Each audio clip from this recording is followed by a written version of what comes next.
और वहीं इंदौर में the nursing teachers association India और केवल सी इंस्टीट्यूट ऑफ नर्सिंग के तत्वाधान में राष्ट्रीय नर्सिंग कॉन्फ्रेंस का आयोजन किया गया। इस आयोजन में मुख्य अतिथि के रूप में doctor Achala ADG nursing ministry of health and family welfare Bharat सरकार शामिल हुई। गेस्ट ऑफ ऑनर के रूप में सोसाइटी ऑफ मिडवाइन इंडिया की प्रेसिडेंट डॉक्टर ऊषा मलिक खाड़गे के साथ केवल सी इंस्टीट्यूट ऑफ नर्सिंग के चेयरमैन मुकेश गिरी गोस्वामी, डायरेक्टर प्रियंका गिरी गोस्वामी भी उपस्थित हुए। पूरे प्रोग्राम में एनआईटी के राष्ट्रीय अध्यक्ष डॉक्टर फारूक खान, राष्ट्रीय महासचिव मनीष कुमार, ऑर्गेनाइजिंग सेक्रेटरी नवनीता खिस्ट, केवल श्री इंस्टीट्यूट ऑफ नर्सिंग की प्रिंसिपल डॉक्टर स्टेला पीटर और पूनम ठाकुर भी शामिल हुए।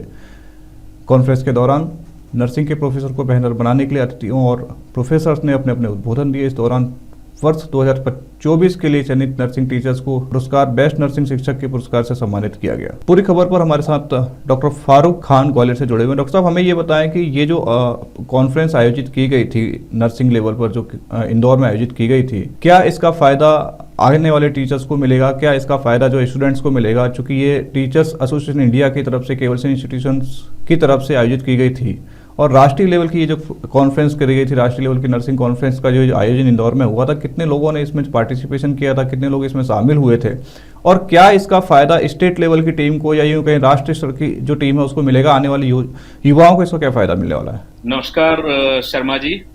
सबसे पहले तो आपके स्वदेश चैनल को मैं धन्यवाद कहूंगा कि आपने मंच प्रोवाइड किया और मेरे विचार जानने चाहे कि जो हमने कॉन्फ्रेंस आयोजित की गई उसका क्या उद्देश्य था और क्या ऐसे ये हमारे नर्सिंग युवाओं के लिए उपयोगी है।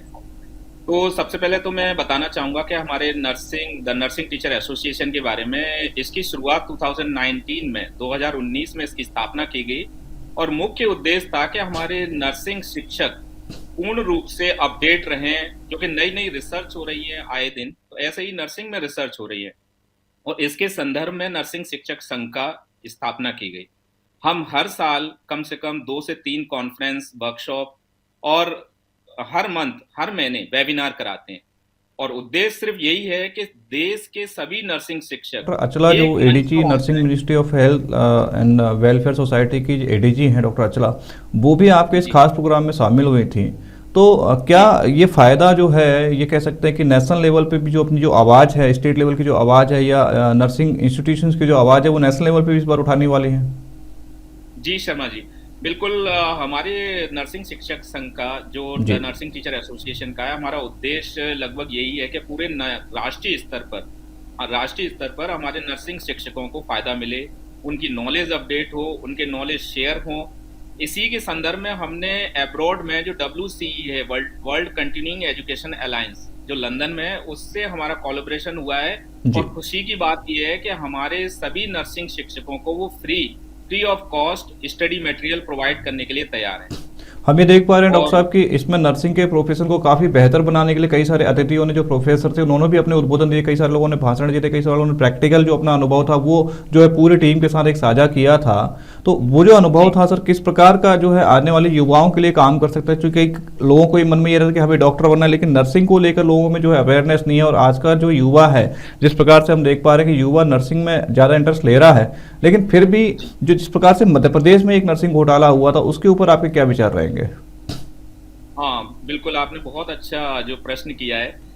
सर देखिए, मैंने जैसे आपको बताया कि हमारा मुख्य उद्देश्य क्या था कि नर्सिंग शिक्षक को पूर्ण रूप से स्ट्रांग बनाना, क्योंकि जब नर्सिंग शिक्षक स्ट्रांग बनेगा तभी जाके हमारे नर्सिंग स्टूडेंट को अच्छे से अच्छी शिक्षा मिल सकेगी। बिल्कुल सर। और आपने पूछा दूसरा क्वेश्चन के मध्य प्रदेश के घोटाले के संबंध में, तो देखिए सर, नर्सिंग एक नोवल प्रोफेशन है, लेकिन मध्य प्रदेश में कई लोगों ने इसको एक बिजनेस के रूप में अपनाया और जिसका खामियाजा आप देख सकते हैं। और माननीय उच्च न्यायालय में इसको अभी तक चल रहा है, CBI के द्वारा जांचें भी हुई। लेकिन अच्छा है कि अब जाके जो नर्सिंग कॉलेज बचेंगे और उनमें उत्कृष्ट और बिल्कुल अच्छे से शिक्षा मिलेगी और अच्छे फिल्ट्रेट होके कॉलेज मिलेंगे, अच्छे कॉलेज निकल कर आएंगे। फारूक साहब, हमें ये बताएं कि ये जो शिक्षक सम्मान किया गया था, कि नर्सिंग टीचर्स रत्न देकर जो सम्मान किया गया था, शिक्षक पुरस्कार से लोगों को सम्मानित किया गया था, और इसमें क्या जो क्राइटेरिया है वो लोगों से मांगा गया था कि आपका ये क्राइटेरिया होना चाहिए, आपने ये काम किया हुआ होना चाहिए, और जो पार्टिसिपेट थे, किस प्रकार के पार्टिसिपेंट्स ने यहाँ पे पार्टिसिपेट किया था? जी जी सर, देखिए, द नर्सिंग टीचर एसोसिएशन ने शुरू से ही ये सोचा था कि नर्सिंग शिक्षकों को विकसित करना, उनको अपडेट करना है, तो उसके लिए सबसे पहले उनका उत्साहवर्धन बहुत जरूरी है। और सर। जो बिना स्वार्थ के अपनी नर्सिंग में सेवाएं दे रहे हैं, तो उनको सम्मानित करने के लिए हमने ये क्राइटेरिया फिक्स किया एक्सपर्ट के द्वारा कि जी। जिन्होंने नर्सिंग सेवाएं सबसे ज़्यादा दी हों, जिन्होंने नर्सिंग रिसर्च में ज़्यादा पार्टिसिपेट किया हो और जिसके पास बहुत नर्सिंग सेवा का सबसे ज़्यादा अनुभव हो। सर और ये ये जो क्राइटेरिया क्राइटेरिया था, भी ये जो कॉन्फ्रेंस हुई थी, नर्सिंग कॉन्फ्रेंस हुई थी, इसमें ये जो क्राइटेरिया मांगा गया था, ये नेशनल लेवल पर मांगा गया था या स्टेट लेवल पे, मध्य प्रदेश लेवल पे, छत्तीसगढ़ लेवल पे मांगा गया था? क्योंकि हमने ये देखा है कि कई लोग जो है गोवा से भी आए थे यहाँ पे, कई लोग जो है पंजाब से भी आए थे, चंडीगढ़ से भी आए थे, अलग अलग स्टेट से कई लोगों को यहाँ पे जो है सम्मिलित हुए थे। तो ये राष्ट्रीय स्तर पे ये क्राइटेरिया मांगा गया है या केवल मध्य प्रदेश वालों के लिए ये था? सर ये राष्ट्रीय स्तर पर ये क्राइटेरिया था और राष्ट्रीय स्तर पर कई हमारे युवाओं ने, ये कई कॉन्फ्रेंस की गई अनुभवी थी। लोगों ने, जी जी, उन्होंने इसमें पार्टिसिपेट किया। और हाँ, हमारे देश के सभी राज्यों से प्रत्याशी अपनी पार्टिसिपेंट्स आए, डेलीगेट्स आए और सर। नर्सिंग टीचर सम्मान समारोह में जो चयनित हुए, वो चयन भी हर राज्य से 18 राज्य, अपने देश के 18 राज्य से सिलेक्ट हुए थे बेस्ट टीचर्स।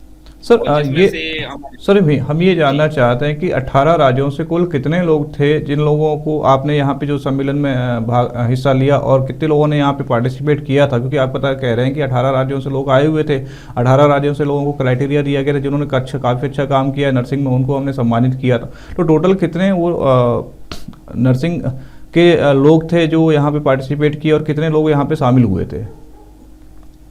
देखिए, ये जो कॉन्फ्रेंस है वो देवी अहिल्या जो यूनिवर्सिटी ऑडिटोरियम में की थी, जिसकी जो व्यवस्था है वो 1500 लोगों की है लगभग, जी। और लगभग अपना ऑडिटोरियम खचाखच पूरा भरा हुआ था।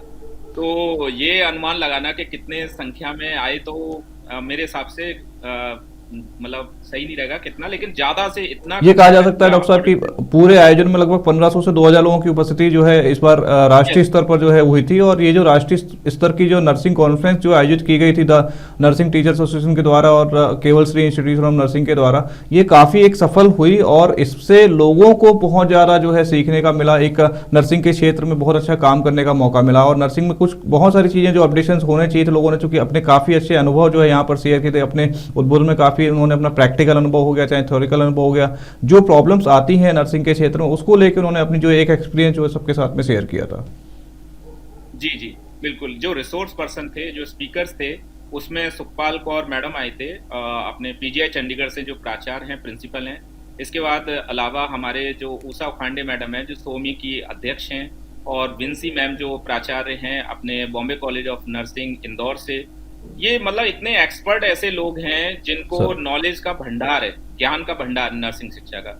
और हमारे मध्य प्रदेश के और दूसरे राज्यों से आए लोग वो लाभान्वित हुए, उनके जो जिस तरह के उन्होंने अपने उद्बोधन दिए और उन्होंने बताया नर्सिंग में के पेशेंट सेफ्टी केयर कैसे करना चाहिए और क्या क्या हमें ध्यान रखना चाहिए, वो सभी उन्होंने उस चीज में बताया। और चलिए बहुत हमारे बहुत नेक्स्ट धन्यवाद कॉन्फ्रेंस डॉक्टर साहब, तमाम जानकारी हमारे साथ साझा करने